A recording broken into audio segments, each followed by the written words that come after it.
আজ রাতে আপনার ঘুম হবে তো? নাকি বুকের ভেতরটা ধক করে উঠল এই শিরোনাম দেখে? আয়নার সামনে দাঁড়িয়ে নিজের চোখের দিকে তাকানোর সাহস আছে আপনার? নাকি বিবেকের দংশনে কুঁড়ে যাওয়া এক কাপুরুষ আপনি? খুব তো ক্ষমতা দেখান, তাই না? টাকার বান্ডিল ছুঁড়ে দিয়ে বিচারকের মুখ বন্ধ করেছেন। আপনার দাপটের সত্য আজ কোণঠাসা।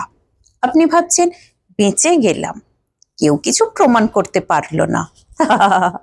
কি বোকা আপনি, কি ভীষণ নির্বোধ! আপনি জানেন না আপনার এই ক্ষণিকের বিজয় উল্লাস আসলে আপনার ধ্বংসের চূড়ান্ত সংকেত। আজ আপনাকে একটা কথা বলি, যে কথাটা শুনলে আপনার মেরুদণ্ড দিয়ে ঠান্ডা স্রোত বয়ে যাবে। আপনি কি জানেন, পৃথিবীর আদালতের ফাইল হয়তো আপনি গায়েব করতে পারেন, কিন্তু মহাকালের অদৃশ্য সিসিটিভি ক্যামেরা প্রতি মুহূর্তে আপনাকে রেকর্ড করছে। আপনি ভাবছেন আপনি শিকারী, ভুল। আপনি আসলে শিকার, আর শিকারী হলো সময়। ওথ পেতে আছে একদম নিঃশব্দে।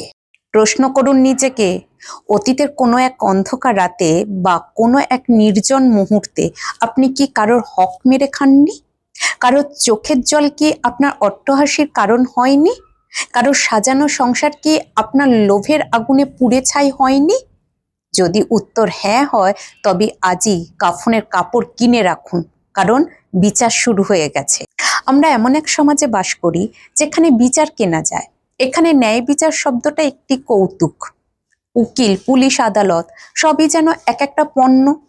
যার পকেটে টাকা আছে তার জন্য 7 খুন মাপ, আর যার টাকা নেই, সত্য কথা বলেও সে ফাঁসির দড়িতে ঝোলে। আপনি এই সিস্টেমকে ব্যবহার করে হয়তো পার পেয়ে গেছেন। আপনি হয়তো ভাবছেন, আমার তো হাত অনেক লম্বা, আমাকে ছোঁবে কে? কিন্তু শুনুন জনাব ক্ষমতাধর, পৃথিবীর সব থেকে বড় আদালত কোনো ইটের দালানে বসে না। সেই আদালতের কোনো বিচারক কালো কোট পরে না। সেই আদালতে কোনো সাক্ষী লাগে না, কোনো উকিল লাগে না, কোনো নথিপত্র লাগে না। সেই আদালতের নাম প্রকৃতি বা সময়। মানুষের আদালতে বিচার হতে 10 বছর লাগে, কিন্তু সময়ের আদালতে বিচার শুরু হতে 1 সেকেন্ডও লাগে না। আর যখন সেই বিচার শুরু হয়, তখন আপনার ওই টাকার পাহাড়, আপনার ওই ক্ষমতার দম্ভ সব ধুলোয় মিশে যাবে।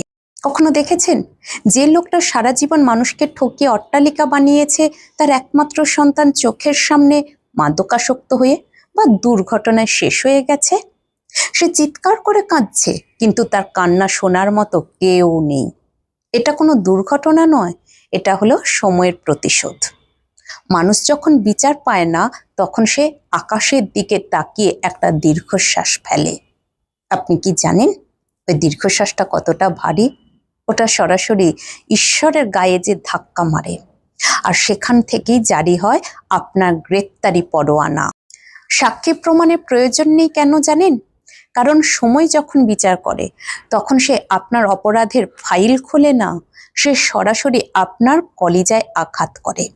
আপনি মানুষকে কাঁদিয়েছেন, সময় আপনাকে এমন কাঁদাবে যে আপনার চোখের জল ফুরিয়ে যাবে, কিন্তু কষ্ট ফোরাবে না। আপনি মানুষকে অপমান করেছেন, সময় আপনাকে রাস্তার ভিখারির থেকেও নিকৃষ্ট অবস্থায় দাঁড় করাবে। আপনার মনে হতে পারে আমি আপনাকে অভিশাপ দিচ্ছি। না, আমি শুধু আপনাকে আয়না দেখাচ্ছি। এই ভিডিওটা শোনার পর যদি আপনার মনে বিন্দুমাত্র ভয় কাজ করে, যদি মনে হয় ইস, আমিও তো অমুকের সাথে অন্যায় করেছি, তবে সাবধান, কাউন্টডাউন শুরু হয়ে গেছে। পালানোর পথ নেই। কোথায় পালাবেন? বিদেশে, মাটির নিচে, মহাকাশে? সময়ের হাত থেকে পালানোর সাধ্য কোনো বাপের বেটার নেই। আপনি ভুলে যেতে পারেন আপনি কি পাপ করেছেন, কিন্তু সময় ভোলে না। সময় জমা রাখে, সুদে আসলে জমা রাখে, আর যখন ফেরত দেয় তখন তার সহ্য করার ক্ষমতা কোনো মানুষের থাকে না। আজ আপনি অন্যের সর্বনাশ করে উল্লাস করছেন, কাল আপনার সর্বনাশ দেখে অন্য কেউ উল্লাস করবে। এটাই প্রকৃতির নিয়ম, এটাই কর্মফল, এটাই সেই অমোঘ বিধান যা কেউ খণ্ডাতে পারে না। নিজের বুকের ওপর হাত রেখে বলুন তো, আপনি কি সত্যি শান্তিতে আছেন, নাকি অজানা কোনো আতঙ্কে আপনার রাত কাটে? ক্ষমতা, পদবি, টাকা এসব হলো মরীচিকা। দিন শেষে আপনি একজন নশ্বর মানুষ। যখন সময়ের চাবুক আপনার পিঠে পড়বে, তখন আপনার ওই ভাইরাল হওয়ার শখ, ওই ভিআইপি হওয়ার দম্ভ সব মাটির সাথে মিশে যাবে।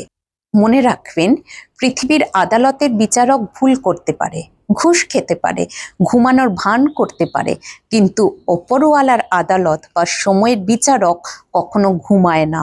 সেখানে কোনো আপিল চলে না, সেখানে রায় একবারই দেওয়া হয় এবং সেটা চূড়ান্ত।